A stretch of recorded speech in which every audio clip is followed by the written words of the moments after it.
Israel और Iran के बीच जंग बहुत आगे पहुंच चुकी है। दोनों ममालिक एक दूसरे पर ताबड़तोड़ मिसाइलें दाग रहे हैं और इसी बीच खबर है कि अमेरिकी सदर डोनाल्ड ट्रंप ईरान से उसके परमाणु प्रोग्राम को लेकर आखिरी बार बात करेंगे। अगर वो नहीं माना तो इजराइल को एक ऐसा हथियार देंगे जिससे ईरान के supreme leader Ayatollah Ali Khamenei को टारगेट किया जा सके। इससे पहले भी ट्रंप ने खुली चेतावनी देते हुए तेहरान के लोगों से तुरंत शहर खाली करने को कहा था। हालांकि ईरान इस जंग में किसी भी कीमत पर झुकने को तैयार नहीं है। खामेनेई ने इस लड़ाई में मुल्क की फतह का यकीन दिलाया है। उधर कनाडा में चल रही G7 समिट में इजराइल ईरान युद्ध को लेकर एक साझा बयान जारी किया गया। इसमें आला लीडरान ने तेहरान को सख्त चेतावनी दी है और उसे कभी भी परमाणु हथियार बनाने नहीं दिया जाएगा, ये कहा।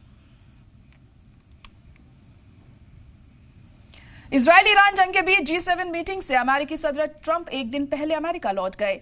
इसको लेकर कई तरह के कयास लगाए जा रहे हैं। मीटिंग में G7 लीडरान ने बातचीत के जरिए समझौते की जरूरत पर जोर दिया था, जिसके बाद ट्रंप अमेरिका के लिए रवाना हो गए और ट्रुथ सोशल नेटवर्क पर एक पोस्ट के जरिए ईरान के लोगों को तुरंत तेहरान खाली करने की भी चेतावनी दी।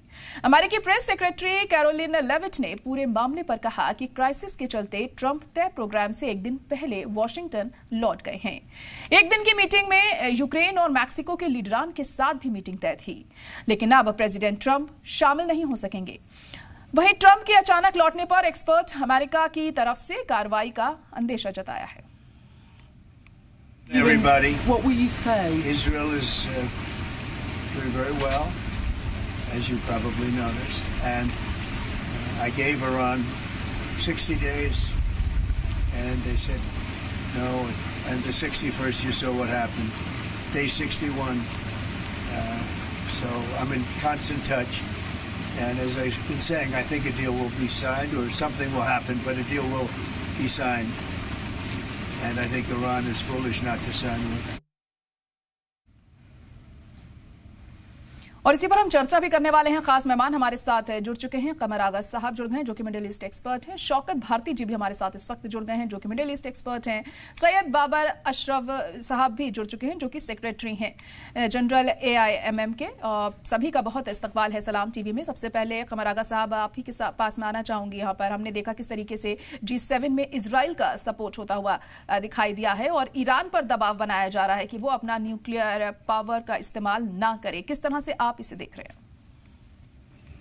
देखिए, ये एक स्टेप और आगे बढ़ गए हैं। अभी तक तो ये था कि सिविलियन न्यूक्लियर पावर का इस्तेमाल कर सकते हैं, सिविलियन न्यूक्लियर एनर्जी का वो इस्तेमाल कर सकते हैं। अब वो पावर को कह रहे हैं कि उसका भी टोटली इस्तेमाल बंद करें। और दूसरी बात ये कि इजराइल के पास सारे वेस्टर्न नेशंस G7 के अलावा और भी जितने देश हैं यूरोप के, उसमें ज़्यादातर यूरोपियन यूनियन के देश इजराइल के साथ हैं और हर तरह की मदद, इकोनॉमिक मदद, फिर उसके बाद वेपन सप्लाई, ये सब जारी है वॉर के पीरियड में। अभी भी नहीं, बल्कि जब हमस का जब से शुरू हुआ है तब से उनको मिला है। ईरान अकेला है, लड़ रहा है और कोई ऐसा ख़ास कहीं से कोई उसको मॉरल सपोर्ट ज़रूर उसको हासिल है। बहुत से देशों की इस्लामिक कॉन्फ्रेंस कोऑपरेशन ने भी एक रेजोल्यूशन पास किया है और उसके अलावा बहुत से देश हैं, रशिया, चाइना, उनके साथ ज़रूर खड़े हैं, मगर उसको जिस तरह की सपोर्ट की ज़रूरत है वो कहीं से नहीं मिल रही है। ये एक बड़ी परेशानी उनके सामने है। लेकिन ईरान की जनता काफ़ी तैयार है, प्रिपेयर्ड है लड़ने के लिए और यूनाइटेड नज़र आ रही है। ये उनका, हमने देखा है ईरान में नेशनलिज्म बहुत डीप रूटेड है और जब भी कुछ ऐसी बात होती है तो सभी वहाँ पे यूनाइट हो जाते हैं।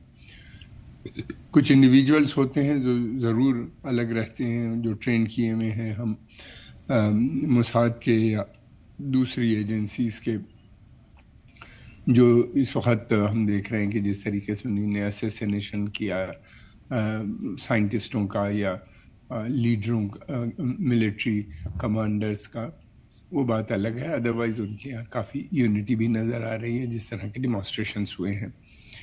अब देखना ये है कि वक्त इस बात का है कि किसी भी सूरत से सीज़ फायर होना चाहिए। जी। मुझे नहीं लगता कि आने वाले वक्त में कोई सीज़ फायर होगा। अमेरिका और यूरोप, बल्कि ऐसा लग रहा है कि अब अमेरिका और यूरोप के कुछ देश और इसमें शायद ज्वाइन कर लें।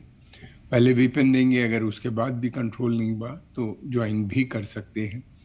अमेरिका में बहुत बड़ा सपोर्ट वॉइस है इजराइल का, यूरोप में भी इसी तरह उनका है, और ये सब पहले से ही इजराइल को सपोर्ट करते चले आए जब से गठन हुआ है। और गठन में भी इजराइल के बनाने में भी इन्हीं कंट्रीज का बहुत बड़ा रोल था, खासतौर से ब्रिटेन और फ्रांस का उस वक्त। अमेरिका इतनी बड़ी पावर नहीं था।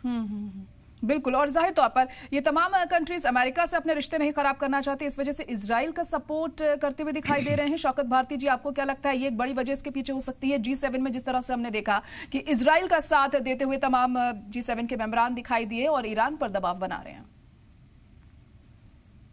देखिए बड़े भाई, अभी कमर अब्बास साहब ने जो बात कही है, कोई अभी से साथ नहीं है, ये शुरू से इजराइल के ये लोग साथ हैं।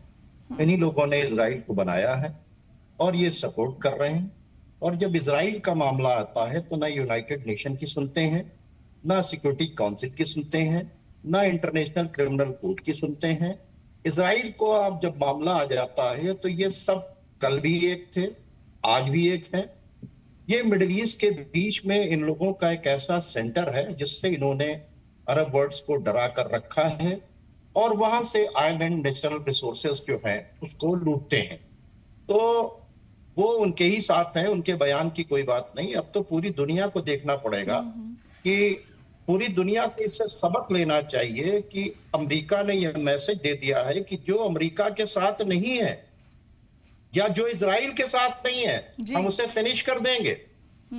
आप बताइए, टॉप लीडरशिप को मार दिया उन्होंने, मिलिट्री को मार दिया, साइंटिस्ट को मार दिया और खुद से अटैक किया और उसका, और एक तरफ नेगोशिएशन की बातचीत कर रहे थे। अगले दिन नेगोशिएशन की डेट थी और इधर पूरी तैयारी हो गई थी। तैयारी 5 मिनट में नहीं होती है। 200 जेट्स की तैयारी, उसकी इंफॉर्मेशन, उसके रिफ्यूलिंग का पूरा इंतजाम।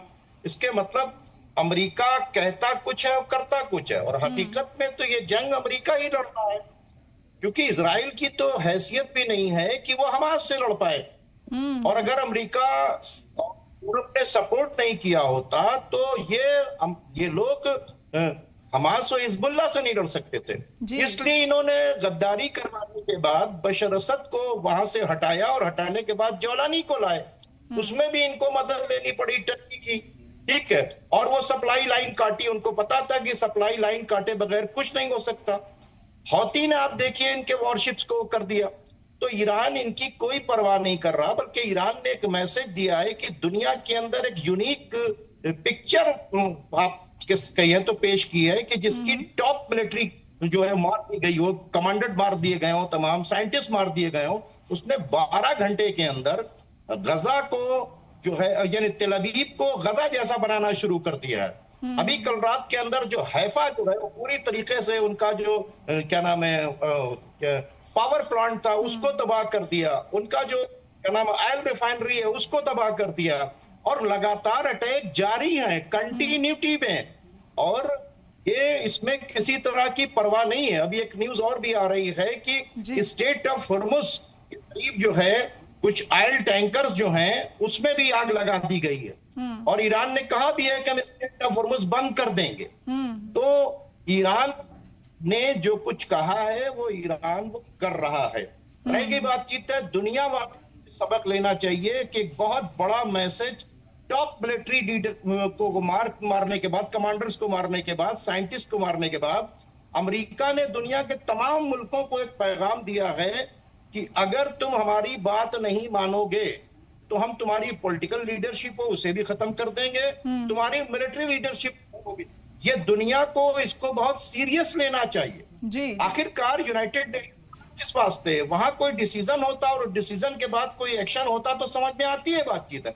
आखिर ये अमेरिका और इजराइल को लाइसेंस किसने दे दिया? और वो इजराइल जो खुद एटम बम बना के रखे हुए है, और वो ईरान जहां के ऊपर था कि हम एटम बम नहीं बनाएंगे। तो इसके मतलब एटम बम नहीं, आप न्यूक्लियर एनरिच ही नहीं करने देंगे। ये लड़ाई एनर्जी की है।